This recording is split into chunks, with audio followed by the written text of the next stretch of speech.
Hello everyone. बच्चों, आप लोग कैसे हैं? आज मैं आपको welcome back to my class learn and shine और my channel learn and shine. I hope you are doing great and ready to learn something to new today. बच्चों, आज मैं आप लोग को कुछ नया पढ़ाने जा रही हूँ जिसका टॉपिक है this and that. So today's English grammar topic is this and that. So it is very easy and very interesting topic. बच्चों एंड और जो उनके मम्मी पापा भी हैं वो लोग भी प्लीज़ चैनल को ज़्यादा से ज़्यादा देखें, लाइक करें, शेयर करें, सब्सक्राइब करें। आप लोग को मेरी पढ़ाई समझ में आएगी। अगर नहीं आती तो आप मुझे कमेंट बॉक्स में पूछ सकते हैं कि अगर आपको किसी क्लास का 1 से लेके 5 तक अगर जो भी आपको करना 1 2 3 4 5 जिस क्लास का भी टॉपिक आपको मुझसे डिस्कस करना है तो आप मुझे कमेंट बॉक्स में पूछ सकते हो, तो मैं उस टॉपिक को भी डिस्कस कर सकती हूँ। बच्चों, अगर आपको कोई दिक्कत होती है तो प्लीज़ मुझे ज़्यादा से ज़्यादा सब्सक्राइब और शेयर करें तो मैं, और कमेंट बॉक्स में भी मैसेज करें तो मैं आप लोगों की हेल्प करूँगी। चलिए बच्चों, आगे हम लोग चलते हैं। Let's begin. सबसे पहले हमारा होगा क्वेश्चन व्हाट इज दिस। हमारा क्वेश्चन है नंबर 1 कि दिस मतलब किस में लगता है, तो व्हाट इज दिस।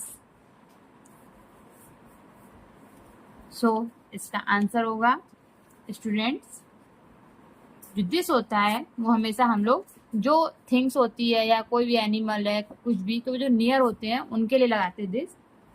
तो we use this for one person, one animal और one thing that is near us. Repeat after me, this means near, जिसका मतलब हम लोग यूज नियर के लिए करते हैं। हम लोग इसका आंसर लिखेंगे we use this for,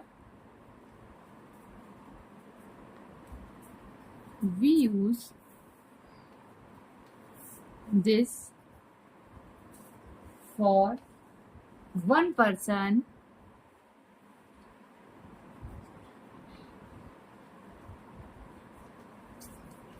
one animal,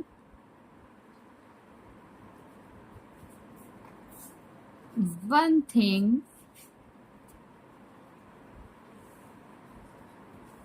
that is near us. That is near us. आप लोग को इतना समझ में आया होगा। फिर से मैं एक बार रिपीट करती हूँ। दिस मीन्स नियर, जो भी थिंग्स, एनिमल या पर्सन जो हमारे पास में होगा उसके लिए हम लोग दिस का यूज करते हैं। मैं आपको एक ऑब्जेक्ट भी दिखाती हूँ कैसे मैं बताऊंगी। जैसे मान लीजिए मैंने ये पेन लिया, इस पेन को मैं खुद पकड़े हूँ और इसके लिए मैं क्या यूज करूंगी, this is the pen. But अगर मैंने मान लीजिए इस पेन को दूर रख दिया इस तरह से, और मैं बच्चों से पूछ रही हूँ कि ये पेन, इसके लिए क्या यूज करेंगे, तो इसके लिए हम लोग क्या यूज करेंगे, दूर के लिए हमेशा फार, तो उसके लिए क्या यूज करते हैं, दैट। तो that is a pen.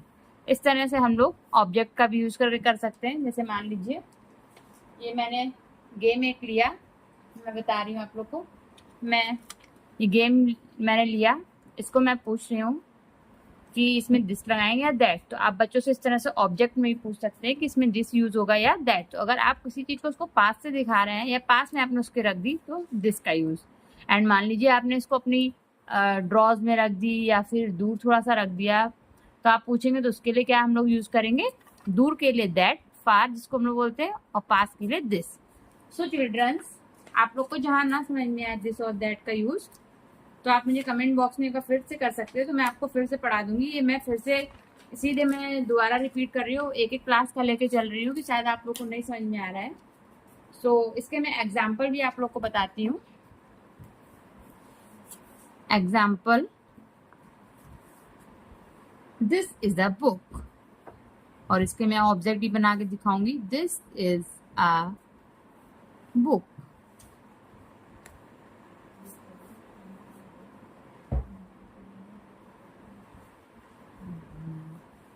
This is a book. तो ये मान लीजिए मैंने ये बुक बना दी इस तरह से,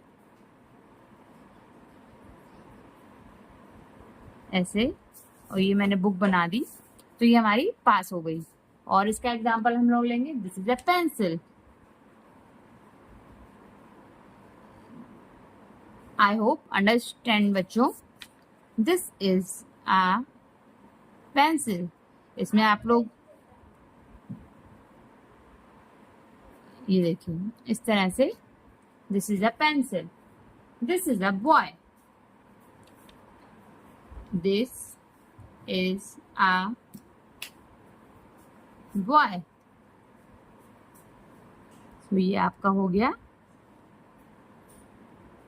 बॉय।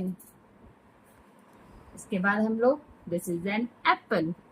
अब ये आप लोग कहेंगे इसमें कि मैंने एन क्यों लगाया। सो मैंने इससे पहले आप लोग को टॉपिक पढ़ाया हुआ है वॉवेल्स एंड कॉन्सोनेंट्स का, तो आप लोग एक बार देख सकते हैं, उसको आप लोग एक बार रिपीट कर सकते हैं। नहीं होगा तो मैं आगे और भी आपको एक बार रिपीट करूंगी। दिस इज एन एप्पल, क्योंकि हम लोग हमेशा वॉवेल के साथ में एन लगाते हैं। सो ये हो गया हमारा एप्पल। तो जितनी भी चीजें हम लोग की नियर होंगी इसके लिए हम लोग क्या लगाएंगे बच्चों, दिस। सो वेरी गुड बच्चों। अब हम लोग आगे बढ़ते हैं। अब क्वेश्चन है हमारा, what is that.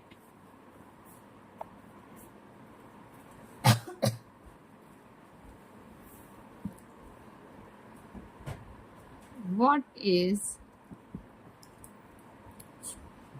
That. Answer क्या होगा हमारा, we use that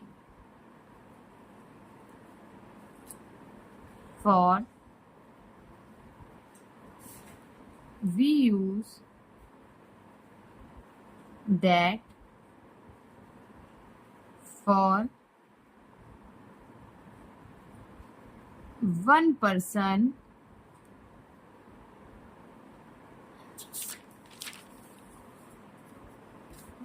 one thing,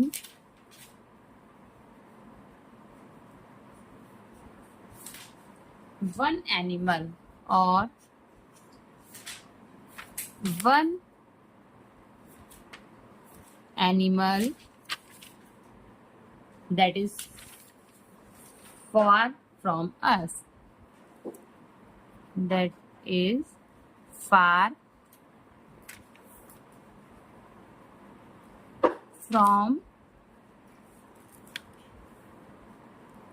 us। तो इसके लिए भी मैं भी आपको ऑब्जेक्ट बताऊंगी। सो repeat after again. That means for, that means क्या था, फार, फार मीन्स दूर। तो जो भी चीज दूर होगी, ये भी हमारे सिंगुलर में चल रहे हैं तो इनको हम लोग सिंगुलर में यूज करते हैं, दिस दैट, इस तरह से। इसके एग्जाम्पल क्या होंगे बच्चों हमारे, ये बस इसके एग्जाम्पल देखिए। सबसे पहला एग्जाम्पल इसका दैट इज अ ट्री। इसके लिए भी मैं आपको ऑब्जेक्ट दिखा रही हूँ कैसे बनाएंगे, मैं पिक्चर भी बता रही हूँ इसीलिए। दैट इज अ ट्री, तो ये मैंने इसको ट्री को दूर बना दिया।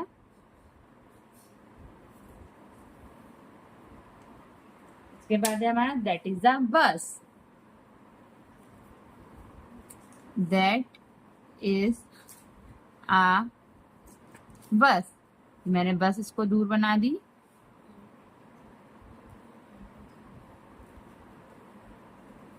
इस तरह से ये मैंने बस बना दी। फिर है हमारा दैट इज अ बर्ड,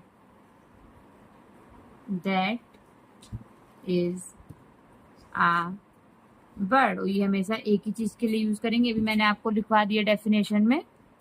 तो ये हमारी हो गई बर्ड। इसी तरह से फिर है मेरा example that is a house, that is a house. So students, I hope understand my class. तो आप लोग बहुत अच्छे से कंटिन्यू रिवीजन करिए, कंटिन्यू हमारी क्लास देखिए, तो आप लोग को बहुत अच्छे से समझ में आएगी। That is a house. तो अब इजी ट्रिक क्या है, नियर के लिए दिस एंड फार के लिए दैट।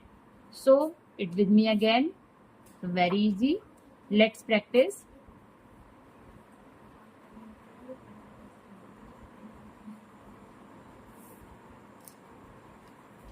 तो वेरी इजी है बच्चों, इजी ट्रिक आप एक बार और लिख लीजिए। जो कि इजी ट्रिक में क्या आएगा हमारा, हम लोग क्या यूज करते हैं इजी ट्रिक में, near equal this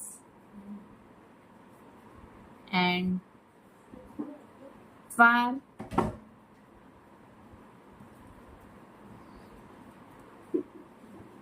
equal that. So say it with me again. मैंने आप लोगों को दोबारा ही बता दिया है. So let's practice. Look at the sentences.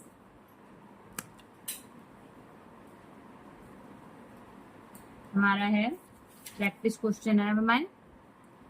Number 1, dash is a pencil. Dash is uh.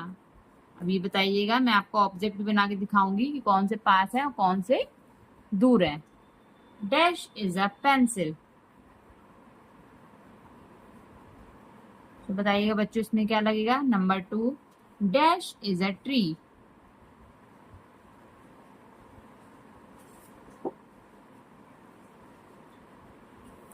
Number 3,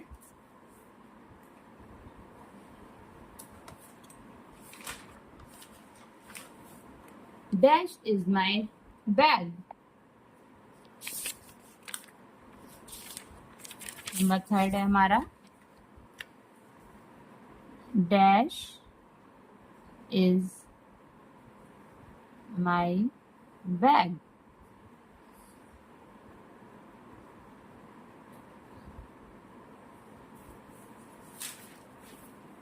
and number 4 है हमारा डैश इज अ बस.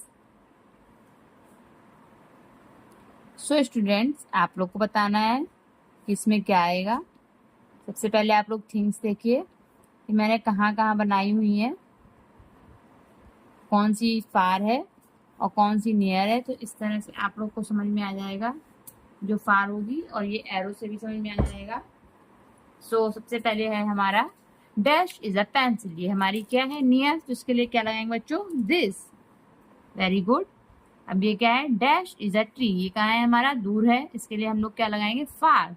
दैट, ये फार है हमारा, तो क्या है, दैट इज अ ट्री. इसके बाद क्या है, डैश इज माई बैग. तो ये क्या है, पास है, नियर है. इसके लिए दिस इज माई बैग. इसी तरह से इसके लिए डैश इज अ बस. ये फार है, तो इसके लिए क्या लगाएंगे, दैट इज अ बस. तो इस तरह से बच्चों हम लोग ऑब्जेक्ट का यूज करके पता लगा सकते हैं. ये मैंने आप लोग को ऑब्जेक्ट दिखा के बता दिया और इस तरह से बना के भी दिखा दिए. तो अब हम लोग क्विक रिवीजन करते हैं. उससे पहले लेट्स रिवीजन. दिस मीन हमारा है, पहले तो क्लासरूम एक्टिविटी कर लूँ. Take one object near you and say this is my book. ये मान लीजिए मैंने ये बुक ली है, ये मेरे हाथों में है. तो ये किस तरह से हुई book, this is my book. ये हमारे पास है, ठीक है, दिस इज माई बुक. अभी मान लीजिए मैंने लिया एक और object. So now point two something far away. Answer said that is a fan. अब मान लीजिए मैंने ऊपर पंखा दिखाया, तो क्या हुआ, दैट इज अ फैन. तो इसके लिए क्या यूज होगा, दैट, क्योंकि वो चीज हमारे दूर है. इसी तरह से दिस इज माई इरेजर. तो मान लीजिए मैंने इरेजर ली और उसको पास में अपने हाथों में पकड़ लिया, तो क्या होगा, दिस इज माई इरेजर. इसके बाद है दैट इज द डोर. तो मैंने दरवाजा दूर से दिखाया, दैट इज अ डोर. तो क्या होगा उसके लिए, दैट, दूर के लिए. सो एक्सीलेंट बच्चों. तो क्विक रिवीजन हम लोग करते हैं. Let's revision. मैंने आप लोगों को बताया दिस यूज होगा नियर एंड दैट यूज होगा फार. So this is used for one thing near us, that is used for one thing for us. So write these sentences in your notebook. सबसे पहला है हमारा होमवर्क में आप लोग ले सकते हैं. होमवर्क है write these sentences in your notebook. मैं आपको पिक्चर बना के दूंगी, उसके लिए आपको सेंटेंस लिखने हैं. write these sentences in your, और जो मेरी आप लोग क्लास देख रहे हैं इसकी आप लोग वर्क भी करा करिए अपनी अपनी बुक से देख के, क्योंकि 1 क्लास में ये सब चीज़ें नॉर्मल हैं, तो सब चीज़ें आती हैं. तो सबसे पहले मैं दे रही हूँ जो पास में होगी वो मैं उसमें एरो नहीं बनाऊंगी, और जो दूर होंगी उसमें मैं एरो बना दूंगी. तो सबसे पहले है this is my pencil.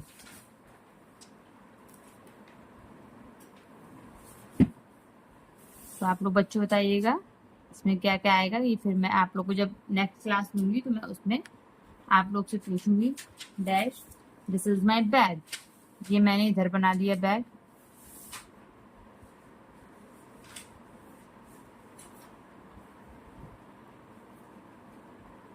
This is my bag. इसके बाद मैंने दैट इज अ ट्री, उसके लिए मैंने इस तरह से नंबर 4, ये आप लोग अपने मैंने बता भी दिया, आप लोग अपना अपना सेंटेंस भी करिएगा। बस बना दिए ये मैंने, इसके लिए बताइएगा बच्चों क्या यूज करेंगे। तो ये हो गया दिस और दैट के आप लोग को। फिर उसके नंबर 2 क्या है, make 2 sentences using this. Homework में make 2 sentences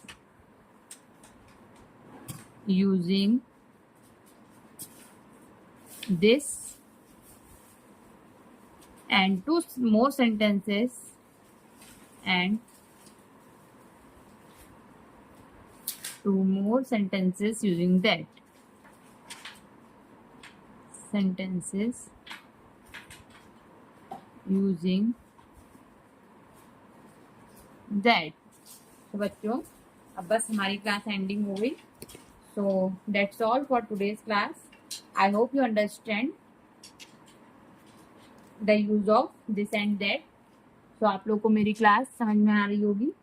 so I hope you understand the you this और दैट जो मैंने आप लोग को समझाया। So if you enjoyed this lesson so keep learning and keep smiling and I enjoyed the class। तो I please आप लोग सब लोग सब्सक्राइब करिए, शेयर करिए, लाइक करिए और इंस्टाग्राम और मैं फेसबुक पे पेज है उसको भी फॉलो करिए।